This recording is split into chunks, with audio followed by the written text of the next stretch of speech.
Good afternoon అండి. నేను doctor Rahul Narayana మద్ది, medical oncologist, రక్షా cancer hospital, Karimnagar అండి.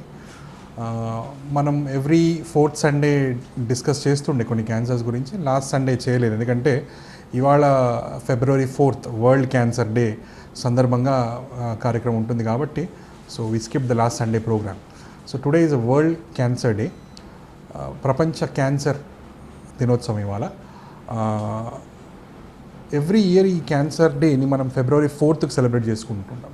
అయితే International Union for Cancer Control అని ఒక సంస్థ ఉందండి. ఈ సంస్థ వాళ్ళు ఏం చేశారంటే ఎవ్రీ 3 yearsకి ఒక థీమ్ పెడతారు. ఇప్పుడు లాస్ట్ ఇయర్ 2016 to 2018 వరకు క్యాన్సర్ థీమ్ ఒకటి ఉంది, that is called we can I can. మనం చేయగలము, నేను చేయగలను. ఇది వీ క్యాన్ ఐ క్యాన్ అనేది cancer theme for 2016 to 2018. So 2017 cancer theme, world cancer day theme ఏంటి అంటే it's we can I can. So దీంట్లో మనం తెలుసుకోవాల్సింది, ఈ ఎపిసోడ్లో మనం ఏం తెలుసుకుంటూ అంటే వీళ్ళు ఈ థీమ్ ఇచ్చినప్పుడు కొన్ని ఫ్యాక్ట్ షీట్స్ కూడా ఇస్తారండి. అంటే మన సైడ్ నుంచి మనం సొసైటీకి ఏం చేయాలి as a normal person, cancer లేని వాళ్ళగా సొసైటీకి ఏం చేయాలి, అండ్ క్యాన్సర్ ఉన్న వాళ్ళు కూడా ఏం చేయాలి. I can, we can. So that is what will try to discuss in this episode. So అన్నిటికంటే ముందు మనం రెగ్యులర్గా ఇన్ని రోజులు తెలుసుకున్న పాయింట్సే మళ్ళీ ఉంటాయి, కొన్ని ఫ్రెష్ పాయింట్స్ ఉంటాయి, that you have to note. So అన్నిటికంటే ముఖ్యంగా ఏంటంటే హౌ టు ప్రివెంట్ క్యాన్సర్. రెగ్యులర్గా మనం డిస్కస్ చేసేవండి. అన్నిటికంటే ముఖ్యమైనవి మనం we should know that cancer రెండు రకాలుగా వస్తుంది. Bad luck disease, bad habit disease. నేను కామన్గా చెప్తూ ఉంటాను ఇది. బ్యాడ్ హ్యాబిట్ డిసీజ్లో రిస్క్ ఫ్యాక్టర్స్ కూడా మనం ఆల్రెడీ డిస్కస్ చేసాం. Smoking, most important risk factor is smoking. Even today 25 to 30% of cancers are exclusively because of smoking. So quit smoking, almost 25 to 30% of cancers, world cancers ఆటోమేటిక్గా తగ్గిపోతాయి. So that is one thing we have to implement in our life style. So quit smoking ఆపడం అనేది చాలా ముఖ్యం. రఫ్గా smoking ద్వారా వచ్చే cancer తెలుసుకోవడం అంటే నోటి క్యాన్సర్ నుంచి కూడా అన్నీ ఉంటాయి. ఓరల్ క్యాన్సర్, గొంతు క్యాన్సర్, మన వాయిస్ పెట్టే క్యాన్సర్, ఆహారనాళం, కడుపు cancer, pancreas cancer, liver cancer, kidney cancer, bladder cancer, cervical cancer. కొత్తగా లిటరేచర్లో సర్వైకల్ క్యాన్సర్ కూడా వస్తుంది అంటున్నారు, గర్భసంచి ముఖద్వార cancer, and acute myeloid leukaemia, కొన్ని బ్లడ్ క్యాన్సర్స్ కూడా స్మోకింగ్ ద్వారా రావచ్చు. ఇవి కాకుండా ఇంకా క్యాన్సర్ కాకుండా ఎన్ని జబ్బులు లేవు. సో ఓవరాల్గా క్యాన్సర్ని మనం నివారణ చేయాలంటే అట్లీస్ట్ 25 to 30% రిస్క్ ఫ్యాక్టర్ స్మోకింగే. ప్రపంచ క్యాన్సర్స్లో స్మోకింగ్ కాబట్టి క్విట్ స్మోకింగ్, ఇవన్నీ కూడా తగ్గిపోతూ ఉంటాయండి. కొంతమంది అడుగుతూ ఉంటారు, కొంత పేషెంట్స్ వచ్చి, ఆల్రెడీ మా ఫాదర్ 30-40 years ఉంది అవుతుంది, ఈజ్ ఆల్రెడీ 70 నౌ, ఇప్పుడు ఆపమంటే ఏం ఆపుతారులేండి, ఇప్పుడు ఆపితే ఏమైనా బెనిఫిట్ ఉంటుందా అంటే డెఫినెట్గా ఉంటుంది. Every day is beneficial. అంటే ఎప్పుడు ఆపుతున్నా కాదండి, ఆపితే ఆ రోజు నుంచి బెనిఫిట్స్ ఖచ్చితంగా ఉంటాయి. క్యాన్సర్ పరంగా కాకపోయినా వేరే జబ్బుల పరంగా ఎప్పుడు ఆపినా కూడా స్మోకింగ్ బెనిఫిట్స్ చాలా ఉంటాయి. That we have to remember. Smoking is the risk factor for many cancers. Next thing is alcohol. Social డ్రింకింగ్లో పెద్ద తప్పులేదు, కానీ రెగ్యులర్గా డ్రింక్ చేసే వాళ్ళకి చాలా క్యాన్సర్స్ ఉంటాయి. అది కూడా మళ్ళీ కొత్త రీసెర్చ్ ప్రకారంగా మౌత్ క్యాన్సర్స్ నుంచి గొంతు క్యాన్సర్స్, లారింగ్స్ క్యాన్సర్ కూడా, వాయిస్ పెట్టే క్యాన్సర్స్ కూడా ఆల్కహాల్ ద్వారా వచ్చే అవకాశాలు ఉంటాయి. ఆహారనాళం cancer, stomach cancer, pancreas, liver, ఇవన్నీ క్యాన్సర్స్ కూడా ఆల్మోస్ట్ 7-8 క్యాన్సర్స్ మినిమం డాక్యుమెంట్ చేసి ఉన్నాయండి ఆల్కహాల్ ద్వారా. So alcohol also is risk factor. Third one is obesity, స్థూలకాయం. దీంతో నాన్ క్యాన్సర్ డిసీజ్ ఎన్నో కాకుండా క్యాన్సర్ పరంగా చాలా జబ్బులు ఉంటాయి. అన్నిటికంటే ఇంపార్టెంట్గా తెలుసుకోవాల్సినది colon cancer, breast cancer, ovary cancer, గర్భసంచి క్యాన్సర్, ప్యాంక్రియాస్, లివర్, ఇవన్నీ కూడా ఒబేసిటీతో వస్తాయి. సో ఈ ఒబేసిటీ తగ్గించి healthy life style modification important. Physical activity పెంచుకోవాలి. సో మన డైలీ టైంలో ఎక్కువ టైం, కాస్త daily at least 20 to 30 minutes of time physical activity ఇస్తే, యోగా అండ్ ఫిజికల్ యాక్టివిటీ ఇస్తే చాలా ప్రాబ్లమ్స్ నుంచి దూరం ఉంటాం. సో ఓవరాల్గా మనం అంతకుముందు డిస్కస్ చేసాం, మనం ఇది smoking, alcohol and life style మాడిఫికేషన్తోని ఆల్మోస్ట్ 60% ఆఫ్ వరల్డ్ క్యాన్సర్స్ మనం కట్ డౌన్ చేసేవచ్చు. సో బ్యాడ్ హ్యాబిట్ క్యాన్సర్స్ అనేవి వీటితో కట్ డౌన్ చేసే అవకాశాలు చాలా ఉంటాయి. Bad luck cancers anyways we cannot stop, and దాని నుంచి ఎలా మనం దూరంగా ఉండాలనే పాయింట్స్ కూడా తెలుసుకుందాం. బట్ బ్యాడ్ హ్యాబిట్ క్యాన్సర్స్ మన చేతిలో ఉండే ప్రాబ్లమ్స్ కాబట్టి 65% ఆఫ్ క్యాన్సర్స్ ఇవే ఉంటాయి. కాబట్టి ఇవన్నిటికీ దూరంగా ఉంటే we can avoid cancers. And ఇవన్నీ పాయింట్స్ ఫ్రెష్గా ఎందుకు చెప్తున్నా అంటే these are the points which are given in the fact sheets. ఈ we can I can theme ద్వారా ఈ International Union for Cancer Control వాళ్ళు మనకు చెప్పదలుచుకుంది one of the most important first point ఇదే అండి. ఇది ప్రివెంట్ క్యాన్సర్. క్యాన్సర్ ప్రివెంట్ చేస్తాం, మరి ఎలా మనం సొసైటీని దీంతో బాగుపరుస్తామంటే first you have to incorporate those activities in your self. So మనం as an individual smoking, alcohol, life style modification ఇవన్నీ కూడా కరెక్ట్ చేసుకుంటే as an individual you can tell to the society that ఇవన్నీ కూడా మంచివి కావు అని మనం చెప్పడం ఇంపార్టెంట్. సో ఇవన్నీ ఎట్లా అవుతుంది, ఒక గవర్నమెంట్ చేయాలని ఏం లేదండి. గవర్నమెంట్ ద్వారా కానీ నాన్ గవర్నమెంట్ ఆర్గనైజేషన్స్ కానీ మనమే ఒక సొసైటీ ఫామ్ చేయొచ్చు ప్రైవేట్గా, ఎలా చేసుకున్నా పర్లేదు. ఫర్ ఎగ్జాంపుల్ ఇప్పుడు థియేటర్స్లో యాడ్స్ వస్తూ ఉంటాయి, పలానా మనిషి gutka smoking in any form అండి, tobacco in any form. Smoking ఒకటే కాదు, నోటి క్యాన్సర్ అన్నీ కూడా ఈ గుట్కా చైనీ ద్వారా అట్లాంటి వాటితో వచ్చే అవకాశం ఉంటుంది. So tobacco in any form is the culprit, not only smoking. That's what I want to tell you. And ఈ థియేటర్స్లో ఇస్తూ ఉంటారు యాడ్స్ మూవీ బిగినింగ్ అప్పుడు. So that is one way of delivering your interest to the society. మూవీస్లో చూపిస్తూ ఉంటారు. మూవీలో ఇలాంటి స్మోకింగ్, ఆల్కహాల్ సీన్స్ జరుగుతున్నప్పుడు కూడా కింద smoking and drinking is injurious to health అలా చెప్పడము, that is one way of థియేటర్లో చెప్పడము. సిగరెట్ బాక్సుల మీద కూడా smoking is injurious to health, alcohol bottles మీద కూడా ఉంటాయి డ్రింకింగ్ ఈజ్ ఇంజూరియస్. సో ఇవన్నీ these are different ways of telling the society that you have to be far away from this. And కొన్ని రిఫార్మ్స్ కూడా ఉంటాయి, గవర్నమెంట్ స్మోకింగ్ అండ్ ఆల్కహాల్ మీద tax పెంచుతూ ఉంటుంది. These are few ways of telling people that this is not good. So ఇలా you have to tell the people that these are bad, and for that you have to మీరు first change చేసుకొని సొసైటీకి చెప్పడం important, number 2. And దీన్ని continue చేసుకుంటూనే వాళ్ళు ఇంకా చెప్పిన పాయింట్స్ ఏంటంటే హెల్దీ సిటీ అంటారు వాళ్ళు. What they trying to say is healthy cities అంట. సో ఈ హెల్దీ సిటీస్ అంటే ఇప్పుడు మనం చెప్పుకున్న పాయింటే. ఫర్ ఎగ్జాంపుల్ ఇప్పుడు indoor smoking should be avoided. Family మధ్యలో ప్యాసివ్ స్మోకింగ్ అని ఒక కాన్సెప్ట్ ఉందండి. భర్త తాగితే భర్త చనిపోకుండా భార్య చనిపోతుంది. విషయం ఏంటంటే ప్యాసివ్ స్మోకింగ్. సో ఆమెకు ఆ జెనెటిక్ డిజార్డర్, జెనెటిక్ ప్రాబ్లమ్స్ ఉండి బ్యాడ్ లక్ ఈయనకంటే ఆమెకి ఎక్కువ ఉందనుకోండి, స్మోకింగ్ చేసి తప్పు చేసి నేనైతే చనిపోయేది క్యాన్సర్తో వైఫ్. సో ఈ ఇండోర్స్ స్మోకింగ్ అనేది ఆపాలి, విదిన్ ద ఫ్యామిలీ మెంబర్స్ ఉండగా స్మోకింగ్ ఆపాలి. అండ్ పబ్లిక్ ప్లేసెస్లో, పబ్లిక్ ట్రాన్స్పోర్ట్లో ఇవన్నీ కూడా ఆపేస్తే that is how we can tell the society that this is bad. So healthy city అనేది ఒక పాయింట్ వీళ్ళు చెప్పారండి. And plant more plants and plantation ఎక్కువ ఉంటే over time city will become green. That is one way of telling it. So keep the city clean అనేది important. ఇంకొక important point చాలాసార్లు మనం మర్చిపోతున్న విషయం ఏంటంటే హెల్దీ స్కూల్స్. కొత్త పాయింట్స్ చెప్పారు. హెల్దీ స్కూల్స్ అంటే ఇప్పుడు నేను చెప్పిన పాయింట్స్ అన్నీ స్కూలింగ్ నుంచే ఇన్కార్పొరేట్ చేయాలి పిల్లలకి. ఫర్ ఎగ్జాంపుల్ డైట్ ఉందనుకోండి, కరిక్యులంలో ఉంటుంది పేరెంట్స్కి, మండే ఈ ఫ్రూట్ పెట్టండి, ట్యూస్డే ఈ ఫ్రూట్ పెట్టండి, వెన్స్డే ఈ ఫ్రూట్, ఈ రోజు ఈ వెజిటబుల్స్ పెట్టండి, నాన్ వెజ్ ఓన్లీ వన్స్ అ వీక్ అలాంటివి. రెడ్ మీట్ పెట్టకండి, ప్రాసెస్డ్ మీట్ అంటే స్టోర్డ్ మీట్ పెట్టకండి. సో ఈ ఫ్రూట్ ఈరోజు పెట్టండి, ఈ ఫుడ్ ఈరోజు పెట్టండి అనే కరిక్యులంలో ఇంక్లూడ్ చేస్తారు పేరెంట్స్కి. That is one way of teaching children. And వాళ్ళ సిలబస్లో ఉంటుంది what to take, what to do, what not to do. ప్రతి పిల్లలకి ప్రతి స్కూల్లో 1 to 2 hours physical activity involve చేయడం. They can choose their sports of choice. ఒక 10 స్పోర్ట్స్ ఆ స్కూల్లో ఉంటే 2 sports 1 person can choose. So ఈ స్పోర్టింగ్ లైఫ్ స్టైల్ కానీ, ఈ ఫ్రూట్స్ తినడం కానీ, ఈ స్మోకింగ్ నుంచి బ్యాడ్ హ్యాబిట్స్, ఆల్కహాల్ నుంచి బ్యాడ్ హ్యాబిట్స్, సెక్స్ ఎడ్యుకేషన్, ఇవన్నీ కూడా స్కూలింగ్ నుంచే ఇంకార్పొరేట్ చేయాలి. ఫర్ ఎగ్జాంపుల్ కొన్ని స్కూల్స్లో ఇలా కూడా ఉంటుంది, వాళ్ళ క్యాంటీన్స్లో కూడా పెట్టే ఫుడ్ మీద కాన్సన్ట్రేషన్ ఉంటుంది. Junk foods, high energy foods పెట్టరు, లో ఎనర్జీ ఫుడ్స్ పెడతారు. అండ్ బెవరేజెస్ లాంటివి, కూల్ డ్రింక్స్ లాంటివి ఎంకరేజ్ చేయకుండా వాటర్ని ఎంకరేజ్ చేస్తారు. That is one way of telling society what to do. So schooling నుంచే ఇలాంటి హ్యాబిట్స్ ఇంకార్పొరేట్ చేస్తే ఆటోమేటిక్ పెద్దగా అయిపోయాక అవి వాళ్ళతో పాటు పెరుగుతాయి, వాళ్ళతో పాటు ఆ డీసెన్సీ వస్తున్నారు. That is one more important thing which you have to learn. Second thing is, ఇంకొక పాయింట్ వాళ్ళు స్ట్రెస్ చేసింది, ఈ union international Union for Cancer Control వాళ్ళు స్ట్రెస్ చేసింది అంటే క్యాన్సర్ అనేది ఈరోజు కూడా ఒక అపోహ, ఒక చాలా చండాలమైన జబ్బు, ఒక చెడు జబ్బు అని ఒక అపోహ. సో ఫస్ట్ ఈ అపోహ అనేది తీసేయాలి. ఈ స్టిగ్మా, ఈ టబు అంటుంది, ఈ స్టిగ్మా అనేది తీసేయాలి. ఇది పోవాలి. ఇది ఫస్ట్ ఆఫ్ ఆల్ పేషెంట్కి అర్థం కావాలి.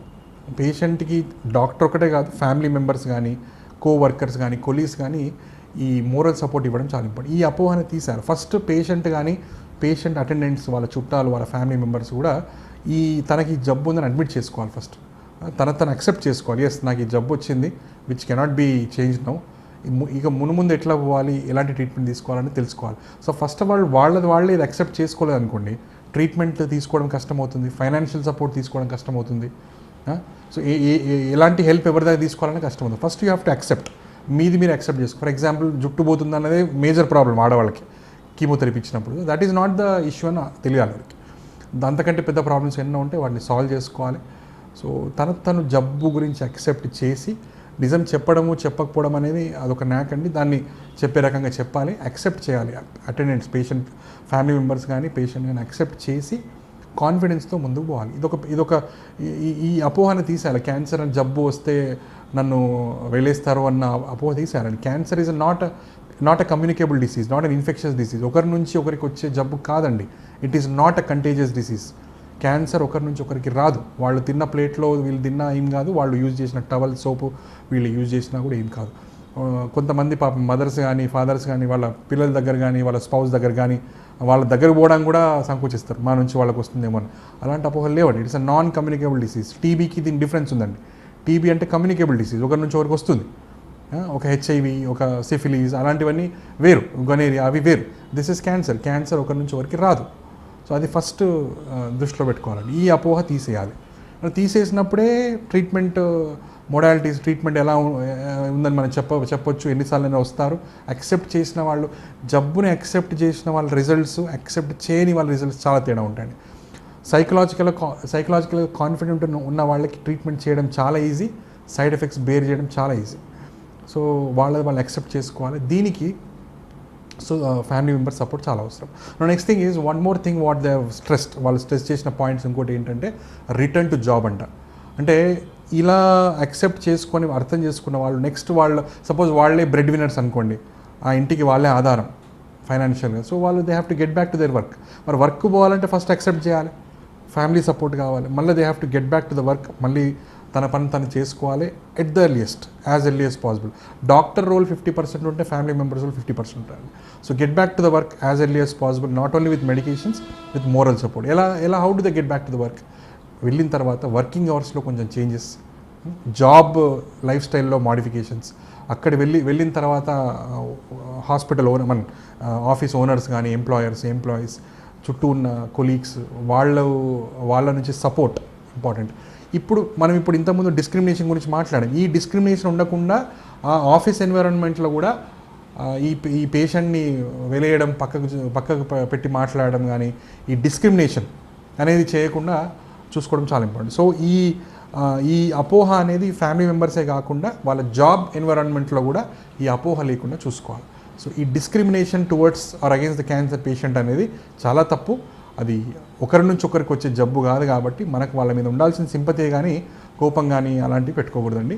So at work employer, owner కానీ కోవర్కర్స్ కానీ, మీ కింద పనిచేసే వాళ్ళు కానీ, మీతో పనిచేసే వాళ్ళు కానీ సపోర్ట్ ఇవ్వడం చాలా అవసరం. సో వాళ్లకు మీరు ఈ ఎపిసోడ్ ద్వారా మీరు తెలుసుకోవాలంటే వాళ్ళకు కూడా ఈ మెసేజ్ వెళ్ళాలి. So that is important. So ఇదొక పాయింట్ కూడా వాళ్ళు మనకు చెప్పారండి. అండ్ ఈ మెయిన్ పాయింట్స్ అయిపోతే కొన్ని కాంప్లికేటెడ్ పాయింట్స్ అంత అవసరం లేదు. Next thing is that as I already said, అన్ని క్యాన్సర్స్ మనం తొందరగా క్యాచ్ చేయలేము. Few show up late in the life. So already కొంచెం జబ్బు పెరిగిన తర్వాత లంగ్ క్యాన్సర్ లాంటివి జబ్బు పెరిగిన తర్వాతనే షో అప్ అవుతుంది బయటికి. సో అట్లీస్ట్ మన చేతిలో ఉన్న కొన్ని లక్షణాలు, మనకు గుర్తుపట్టగలిగే కొన్ని లక్షణాలు మనం తెలుసుకుంటే ఎర్లీగా జబ్బు కాస్త క్యాచ్ చేసే అవకాశం మనకు ఉంటుంది. ఫర్ ఎగ్జాంపుల్ మనం కొన్ని తెలుసుకోవాల్సిన ఎంతకు మానని పుండు, మనం ఫస్ట్ ఎపిసోడ్ అన్నీ తెలుసుకున్నామండి.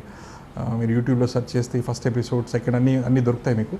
ఫస్ట్ ఎపిసోడ్లో ఇది ఆల్రెడీ మనం చూసాం.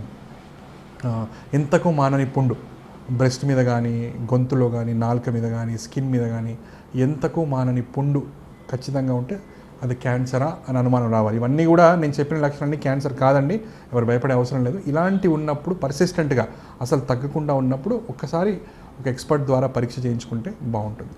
సో ఎంతకి మానని పుండు అనేది ఒక పాయింట్.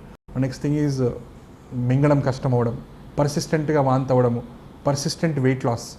ఆకలి బాగా తగ్గిపోవడము, వెయిట్ బాగా తగ్గిపోవడము, అండ్ తిన్నదంతా వామిటింగ్ అయిపోవడము, అసలు తిండి లోపలికి పోకపోవడం, రోజుకింత బక్కగా అయిపోవడం మనిషి.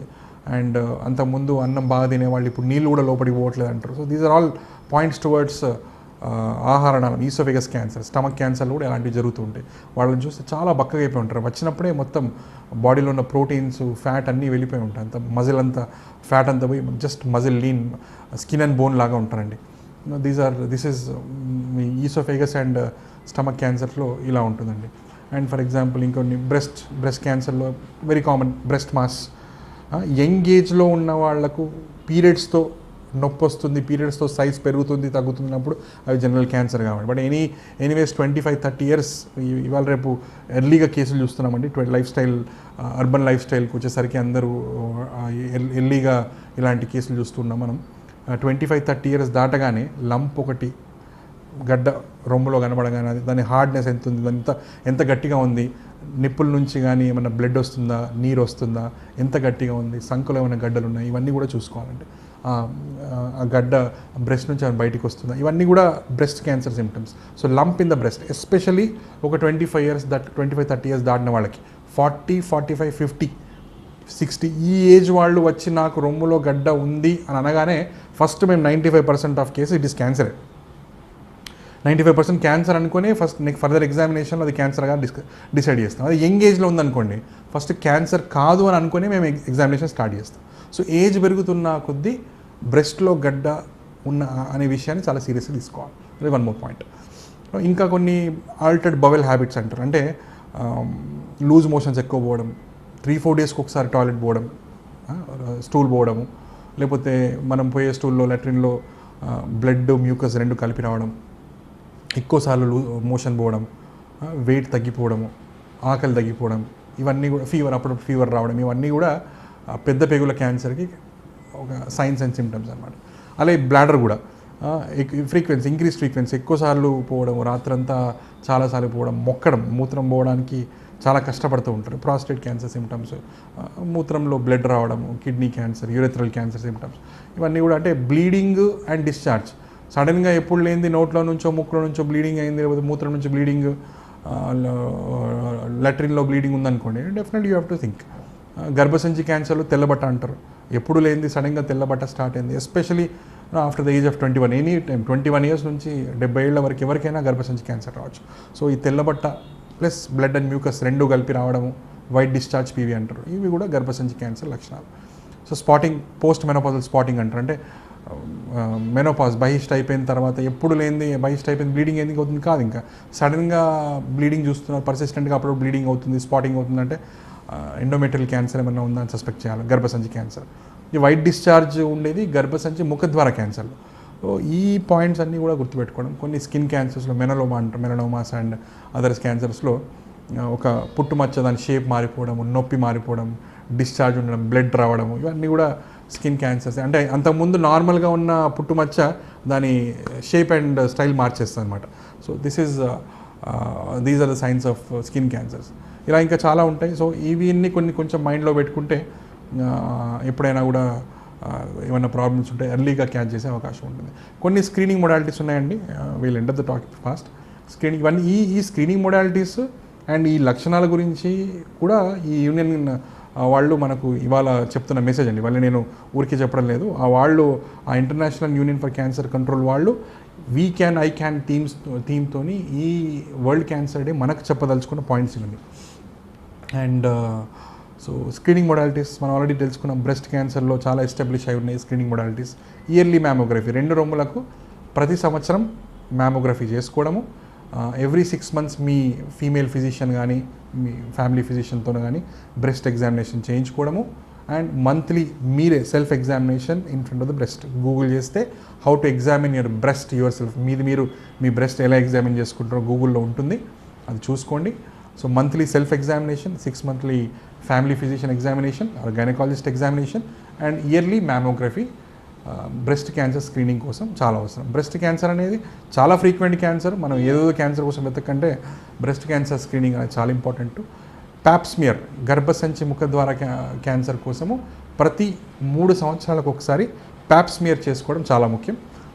Right from the age of 21 సంవత్సరాల నుంచి 70 ఏళ్ల వరకు ప్రతి 3 సంవత్సరాలకు ప్యాప్స్మియర్ చేసుకోవచ్చు. That is one way of detecting cervical cancer early. ముందంజు దశలో గర్భసంచి ముఖద్వార క్యాన్సర్ తెలుసుకోవడానికి ప్యాప్స్మియర్ అవసరం అండి. దెన్ కొలాన్ క్యాన్సర్స్ కూడా ఫీకల్ అకల్ట్ బ్లడ్ అంటారు. అంటే కంటికి కనబడకుండా మైక్రోస్కోపిక్ బ్లడ్ ఈ లెటరిన్ ద్వారా వెళ్తే ఆ స్టూల్ ఎగ్జామినేషన్ చేస్తే అందులో మనకు బ్లడ్ కనబడితే ఎర్లీ స్టేజెస్లో స్టమక్ క్యాన్సర్ కానీ కొలాన్ క్యాన్సర్ కానీ ఈవెన్ ఈసోఫేగస్ క్యాన్సర్ కానీ ఎస్పెషలీ కొలాన్ క్యాన్సర్స్ పెద్ద పేగుల క్యాన్సర్ స్టమక్ క్యాన్సర్ కూడా ఎర్లీగా మనం క్యాచ్ చేసే అవకాశం ఉంటుంది. అండ్ ఇంకొక గైడ్ లైన్స్ కూడా ఏముందంటే కొలనోస్కోపీ ఎవ్రీ 10 years 10 సంవత్సరాలకు ఒకసారి కొలనోస్కోపీ చేసుకుంటే కూడా మనం క్యాన్సర్స్ తొందరగా ఎర్లీగా క్యాచ్ చేసుకోవచ్చు.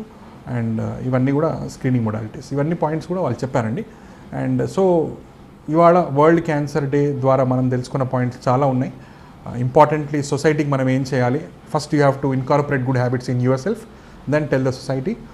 And clean cities, healthy city, healthy schoolings and false perception, అపోహను తీయడము and getting back to the job, ఇవన్నీ కూడా ఇంపార్టెంట్. అపోహ తీసేసి జాబ్ బ్రెడ్ విన్నర్ వాళ్ళకు జాబ్కి తొందరగా వెళ్ళడము, ఎలా మోరల్ సపోర్ట్ ఇవ్వాలి, ఎలా సైకలాజికల్ సపోర్ట్ ఇవ్వడం అనేది ఇంపార్టెంట్ పాయింట్స్ అన్ని ఇవ్వాలి. అండ్ సో ఈ today I will conclude the topic with this theme that we can, I can, world cancer day. So it is our duty to tell the people and everybody to incorporate that cancer is still preventable. Thank you.